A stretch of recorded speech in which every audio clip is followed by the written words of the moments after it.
오늘 우리에게 주시는 하나님의 말씀은 사무엘상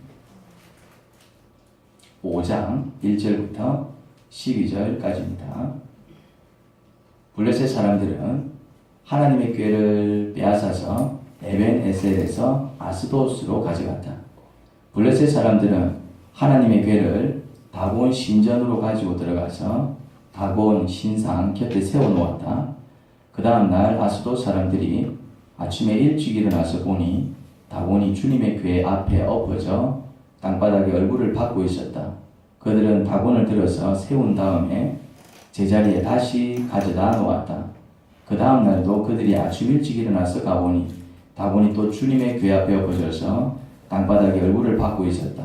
다곤의 머리와 두 발목이 부러져서 문지방 위에 뒹굴었고 다곤은 몸통만 남아있었다. 그래서 오늘날까지도 다곤의 제사장들과 다곤 신전에서 예배하는 사람들은 아스돗에 있는 다곤 신전에 들어갈 때에 문지방 위를 밟지 않고 넘어서 들어간다. 주님께서 아스돗 사람들을 무섭게 내리치셨다. 주님께서 그들에게 악성 종양 재앙을 내리셔서 아스돗과 그 지역 사람들을 망하게 하셨다. 아스돗 사람들이 이것을 보고 이스라엘의 신이 우리와 우리의 신 다곤을 무섭게 내리치니 그 신의 궤를 우리가 있는 곳에 두어서는 안 되겠다고 말하면서 사람을 보내어 블레셋 통치자들을 모두 불러 모아놓고 이스라엘 신의 궤를 어떻게 해야 좋을지 물었다. 블레셋 통치자들이 이스라엘 신의 궤를 가드로 옮기자고 하였으므로 아스돗 사람들은 이스라엘 신의 궤를 가드로 옮겼다. 아스돗 사람들이 그 궤를 가드로 옮긴 뒤에 주님께서 또 그 성읍을 내리쳐서 사람들이 큰 혼란에 빠졌다.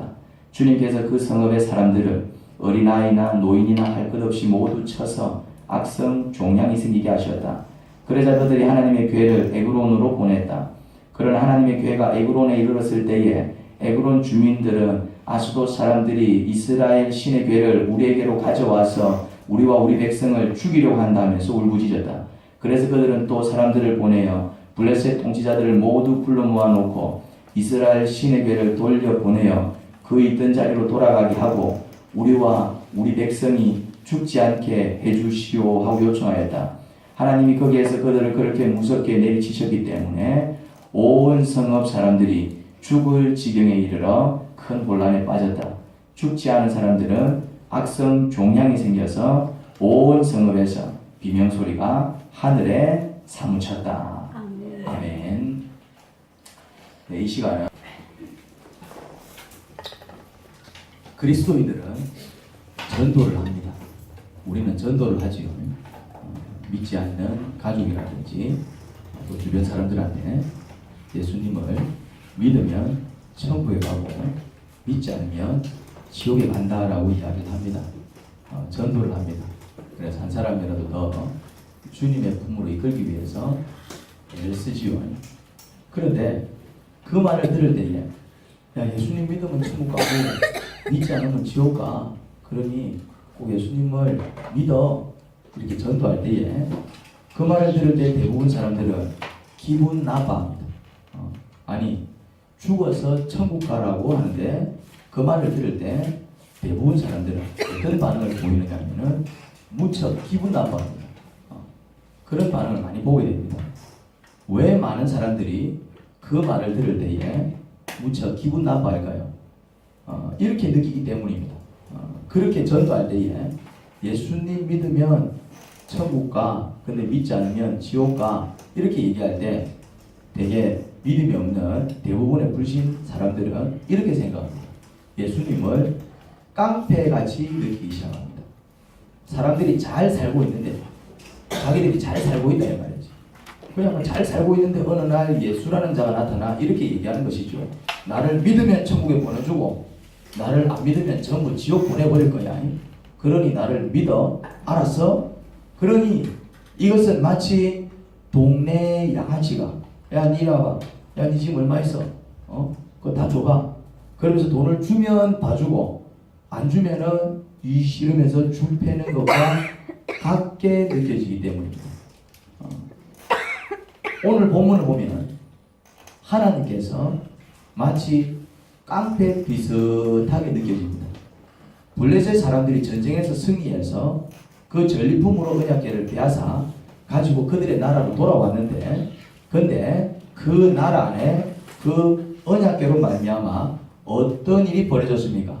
이 언약궤를 가지고 가는 마을마다 악성 종양이 돌아서 멀쩡했던 사람들이 때로 죽어나간 것입니다. 막 곡성이 터져 나오지요. 5장 1절입니다. 아스돗이라는 지역에 6절 악성 종양이 돌아 그 지역 사람들이 때로 죽어나갔습니다. 그래서 그 언약궤를 어디로 옮깁니까? 8절입니다. 가드로 옮기죠. 가드. 그러니까 9절 역시 그곳에도 악성 종양이 돌아 그 지역 사람들이 또 죽어나가요. 그러니까 이제 또 그걸 어디로 옮깁니까? 10절입니다. 10절. 에그론으로 이제 옮겨요. 에그론으로. 그런데 에그론으로 언약궤를 옮기려고 하는데 그 에그론 주민들이 어떻게 합니까?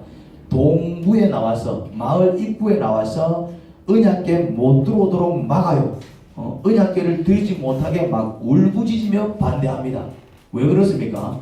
그 언약궤가 가는 동네마다 악성 종양이 돌아가지고 사람들이 때려 죽어 나가는데, 가드에서 한번 그런 일이 있었고 아스돗에서 그런 일이 있었고 이제 그게 자기들 동네로 들어오겠다 그러는데, 그 사람들이 생각이 없는 사람이지 않은 이상 그 언약궤가 들어오도록 찬성을 하겠습니까?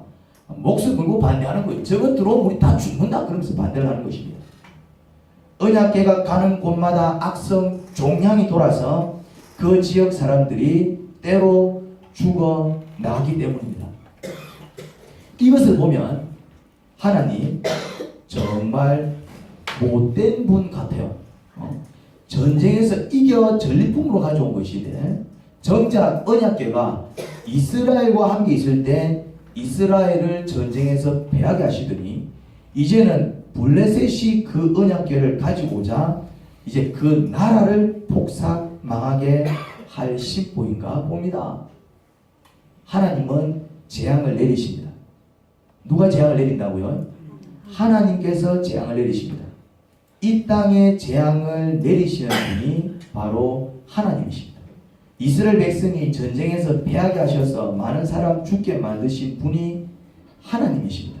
그리고 블레셋 각 마을에 악성 종기가 돌게 하셔서 많은 사람들 죽게 만드신 분 또한 누구라고요? 하나님이십니다. 블레셋 사람들은 그 언약궤 때문에 나라가 망할 것 같으니까, 야 이거 안 되겠다, 이 언약궤 때문에 나라가 망하겠다. 결국 그 언약궤를 어떻게 합니까? 이거 돌려주자. 이스라엘 거니까 돌려주자. 그러면서 수레 실어 그 언약궤를 블레셋과 연접해 있던 이스라엘 지역 베세메스로 보냅니다. 접경 지역이겠죠. 베세메스. 거리로 보냅니다. 그런데 이 베세메스 사람들이 그들에게 돌아온 언약궤 속을 들여다봐요. 이게 언약궤야? 언약궤를 처음 보는 것이죠. 왜냐하면 언약궤는 늘 그 성막 안에만 있기 때문에 유대인들도 이스라엘 백성들도 그 언약궤를 잘 보지 못했습니다. 그런데 그들 마을에 이 언약궤가 온 거예요. 야, 언약궤 이렇게 생겼네. 그리고 무슨 짓을 했냐면은 그 언약궤 뚜껑을 열고 그 안을 들여다봤어요. 그런데 언약궤 속 들여다보면 안 되거든요. 그런데 언약궤 속 들여다봤어요. 그러다가 어떤 일이 벌어졌냐면은 어떤 성경에는 50만 70명이 죽었다라고 기록이 되어 있고요. 어떤 성경에는 70명이 죽었다라고 기록이 되어 있습니다. 50만 70명이 죽었건 70명이 죽었건 어쨌거나 그 언약궤를 들여다보다가 어떤 꼴을 당했냐면은 그 자리에서 많은 사람들이 또 죽어 나갔습니다. 언약궤 때문에 죽은 사람이 한두 사람이 아니었습니다. 이 무슨 이런 언약궤가 있나요? 이 언약궤는 하나님의 임재를 상징하는데 뭐 이런 하나님이 다 있냐 이 말이지. 이 언약궤 때문에 이스라엘 나라 폭삭 망했고 또 그 언약궤를 블레셋 땅에 가져갔더니 또 그 땅에 종기가 돌아가지고 이제 많은 사람들이 때려 죽어 나가고 이제 그 언약궤를 다시 이스라엘 땅으로 돌려보냈는데 그 동네 주민들이 멍멍 씹어서 들여다보기만 했을 따름인데 들여다봤다라는 이유로 동네에 많은 사람들이 역시나 죽어나갔습니다. 이 무슨 이런 날벼락이.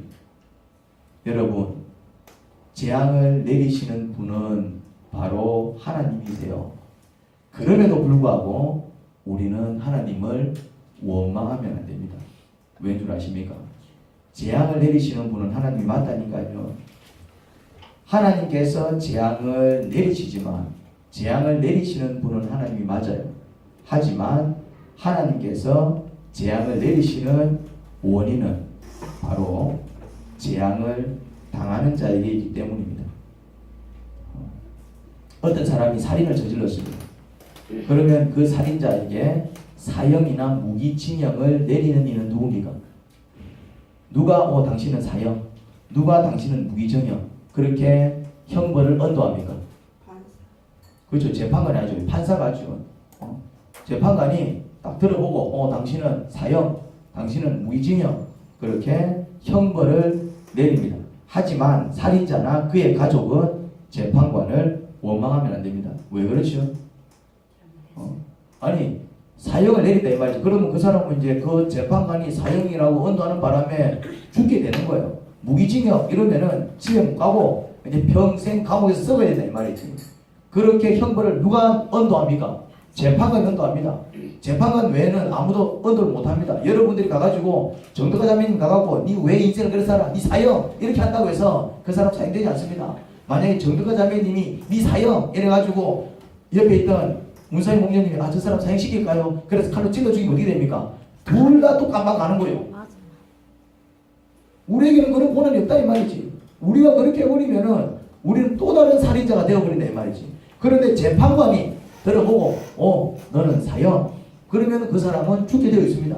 니는 무기징역 그러면 집에도 못 가고 평생 감옥에서 썩어야 됩니다. 그 사람의 죽음과 그 사람의 감옥 갇힘을 누가 결정합니까? 재판관이 결정합니다. 재판관이 그렇게 만들어버립니다. 그런데 살인자는 재판관을 원망하면 안 됩니다.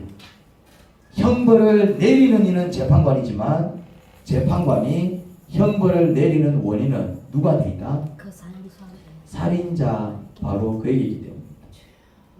재판관이 그런 형벌을 내리지만 형벌은 재판관이 내리는 거예요. 그렇지만 재판관이 그런 형벌을 내릴 때 그 형벌의 원인은 누구한테 있다고요? 그 형벌을 당하는 그 살인자에게 있는 거예요. 우리가 이 땅을 살면서 겪는 대부분의 고통의 원인은 바로 자기 자신입니다. 이 땅에서 겪는 모든 고통은 하나님께서 우리에게 주시는 일종의 형벌과 같은 것입니다. 하나님이 우리를 고통스럽게 만든다 이 말이지. 때로는 병들게 만드셔서 병마에 시달리게 하시고요. 때로는 사업을 망하게 하셔갖고 집 밖에 나앉게 만드시고요. 때로는 정말 생각지도 못한 일 당하게 하셔가지고 울며 불며 원통하게 만들어 버리십니다. 누가요? 하나님께서. 그 재앙과 그런 저주와 그런 온갖 환난을 내리시는 분이 누구시라고요? 하나님이십니다. 그런데 그런 형벌을 내리시는 분은 하나님이시지만은 그 형벌을 내리시는 이유가 뭐라고요?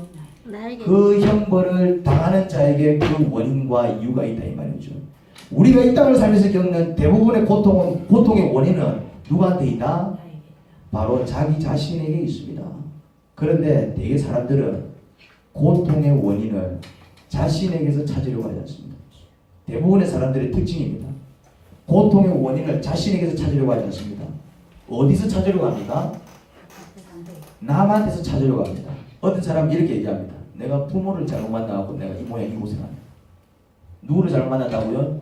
부모를 잘못 만났다. 마치 자기의 고통, 자기의 아픔이 누구 때문이라고요? 부모 때문에. 우리 부모가 이상해가지고 어떤 사람이 이렇게 얘기합니다. 내가 결혼을 잘못해가지고 내가 이상한 사람을 만나가지고 내가 지금 이 모양 이 꼴로 산다. 이렇게. 어떤 사람은 또 이렇게 얘기합니다. 내가 재수가 없어가지고 난 하늘마다 왜 이래 안 되노? 또 어떤 사람은 운이 없네. 한국 사람은 또 어떤 타령을 많이 합니까? 한국 사람들은 또 어떤 타령을 많이 합니까? 팔자 타령을 많이 합니다. 네가 팔자가 사나워서 그래. 우리 집에 팔자 사나운 게 들어와가지고 지금 우리 집안 이래 됐다. 팔자 사나운 년이 들어와고 이래 됐다. 막 옛날 막 시어머니들 막 그런 말을 하시더라고. 팔자 사나운 뭐가 들어와가지고.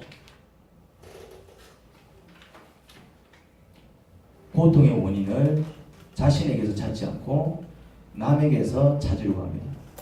고통의 원인을 남에게서 찾는 사람들은 평생 똑같은 고통이 반복됩니다. 그런 사람들의 특징이 있습니다. 평생 남 욕하다가 인생 망합니다. 그런 사람은 평생 남 욕하다가 인생 망합니다. 평생. 부모 욕하던 사람들은 이제 결혼합니다. 그러면은 배우자를 욕합니다. 그렇게 욕하던 사람들이 나중에 누굴 욕합니까? 자식을 욕합니다. 그러다 인생 끝을 내더라고요. 평생 그냥 남 욕하다가 인생을 끝을 내버리더라고요. 우리 할머니는요, 평생을 우리 할아버지 욕하며 사셨습니다. 우리 할아버지는 제가 태어나기 전에 소천하셨습니다. 그런데 할머니를 통해서 들은 할아버지는 진짜 못된 분이셨어요. 그런데 우리 할머니만 그렇게 생각을 해요. 다른 분들은 또 그렇게 생각을 안 해요. 우리 고모라든지 물어보면은 그렇게 얘기 안 해요. 우리 할아버지는 교편을 잡으셨거든요. 그리고 아이들을 참 잘 가르치셨나 봐요. 밖에서는 좋은 분으로 그렇게 평가를 받던 분이셨습니다. 그런데 우리 할머니를 통해서 듣는 우리 할아버지는 아주 못된 분이십니다.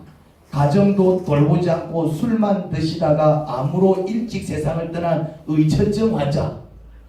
우리 할머니를 통해서 우리 할아버지 들으면 그냥 그렇게밖에 이야기가 정리가 안 돼요. 그런데 우리 할머니는 우리 할아버지만 욕하지 않으셨습니다. 큰 고모, 큰 딸이죠. 우리 아버지 장남입니다. 그리고 우리 어머니 며느리죠. 아무튼 당신 마음에 안 드는 사람들은 전부 욕의 대상이었습니다. 심지어 자신하고 아무런 상관도 없는 가수 이미자 씨까지 욕하더라고요. 근데 이해가 안 돼요. 이미자 씨를 욕을 하더라고요. 그때는 자체 이미자 씨 활동할 때였잖아요. 우리 어렸을 때. 이미자 씨가 나와서 노래 부르면 막 욕을 하더라고요. 근데 이해가 안 돼요. 이미자 씨한테 뭔 원한이 있는지. 근데 정말 신기한 것은 뭔지 압니까? 우리 할머니를 욕하지 않는 사람들이 아무도 없었다는 사실입니다. 그리고 저 또한 그 할머니를 별로 좋아하지 않았습니다. 이 사람 저 사람 욕하던 할머니를 볼 때마다 제가 느꼈던 게 있습니다. 할머니가 별로 행복해 보이지 않았습니다. 그냥 안 됐다. 늘 안쓰러운 생각이 들었죠. 손자인 저의 생각이었습니다.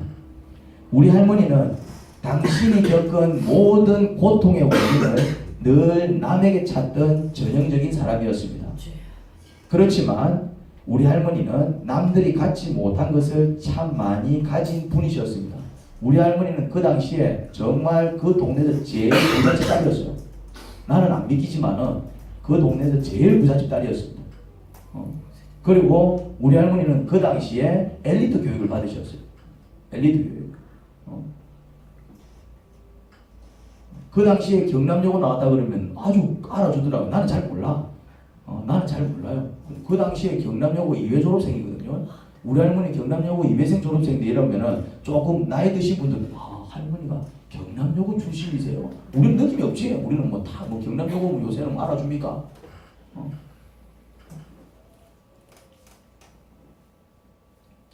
하지만 고통의 원인을 자기 자신에게서 찾지 않고 남에게 찾는 사람들은 많은 것을 가졌음에도 불구하고 늘 불평과 원망 속에서 살더라고요. 하지만 고통의 원인을 자기 자신에게서 찾는 사람은 달라집니다. 남에게 고통의 원인을 찾는 사람과 완전히 다른 인생을 살더라고요. 번거롭겠지만 성경을 하나 더 찾도록 하겠습니다. 느헤미야 1장 1절부터 4절입니다. 느헤미야 1장 1절부터 4절입니다. 같이 한번 찾아보도록 하겠습니다. 그 본문을 가지고 느헤미야 1장 1절부터 4절입니다.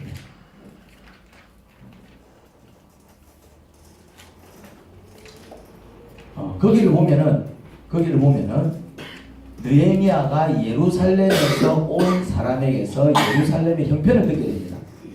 예루살렘 소식을 듣게 돼요. 예루살렘 소식을 3절인데 우리 세번역 성경을 가지신 분들 3절을 같이 한번 읽어볼게요. 어떤 소식을 듣느냐? 이런 소식을 듣습니다.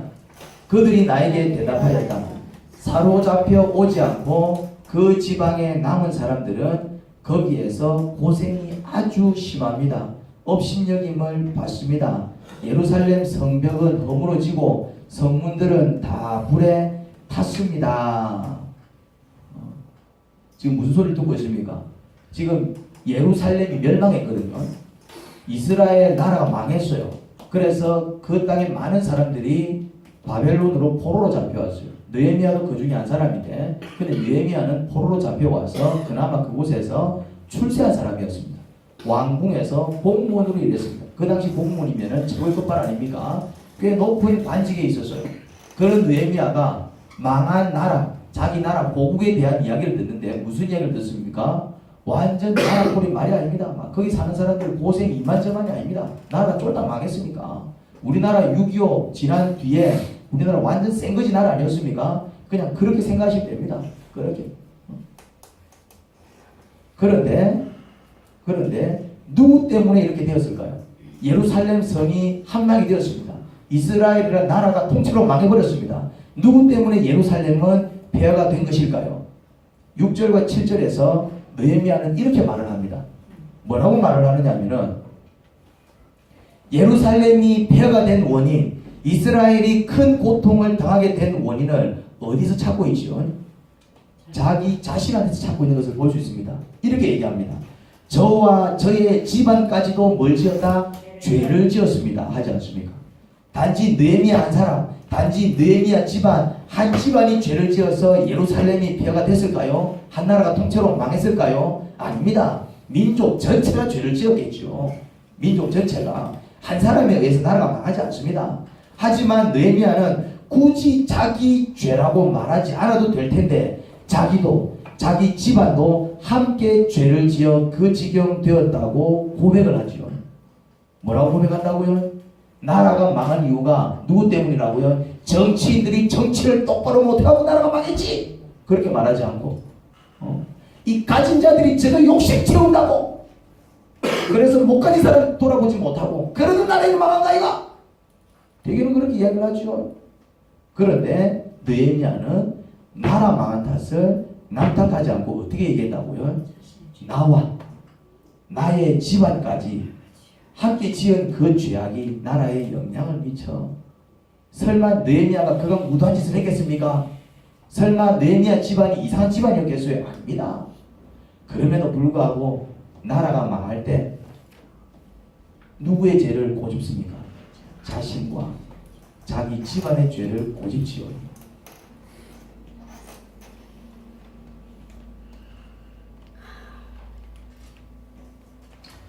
자신이 겪는 고통의 원인을 남에게서 찾는 사람들은 평생 남 욕하다 인생을 마치지요. 그런 사람 인생의 특징은 같은 고통이 반복되는 것을 볼 수 있습니다. 행복하지 않은 인생을 살다 인생을 마감합니다. 하지만 고통의 원인을 자신에게서 찾는 사람은 완전히 다른 인생을 삽니다. 남을 욕하지 않아요. 오히려 자신을 돌아보고 반성합니다. 그리고 자신이 무엇을 해야 할지 찾기 시작합니다. 느헤미야가 그랬습니다. 그는 예루살렘 폐허의 원인을 굳이 그렇게 생각하지 않아도 되는데 자신과 자기 집안 탓을 하며 그가 예루살렘을 위해서 내가 내 고국을 위해서 망한 나라를 위해서 내가 무엇을 할 수 있을지 고민하기 시작했습니다. 시간이 되면 느헤미야서를 한번 정독해 보세요. 느헤미야가 무엇을 이루었는지 보게 될 겁니다. 그는 완전히 폐허가 된 예루살렘 성벽을 재건합니다. 희망 없던 그 나라의 성벽을 재건하지요. 아무도 생각하지 못한 일을 그가 이루어냅니다. 결국 그는 무너진 민족을 다시 일으키는 민족의 영웅이 됩니다. 물론 그 과정은 쉽지 않았을 것입니다.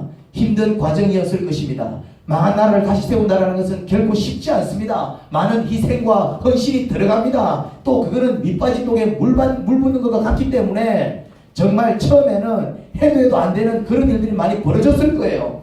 하지만 그 모든 과정 속에서 느헤미야는 참으로 만족스러워하고 행복했습니다. 왜냐? 결국 하나님 은혜 속에서 정말 그가 기도하고 바라던 일들이 벌어졌기 때문입니다. 그리고 다른 사람들까지 웃게 만들더라고요.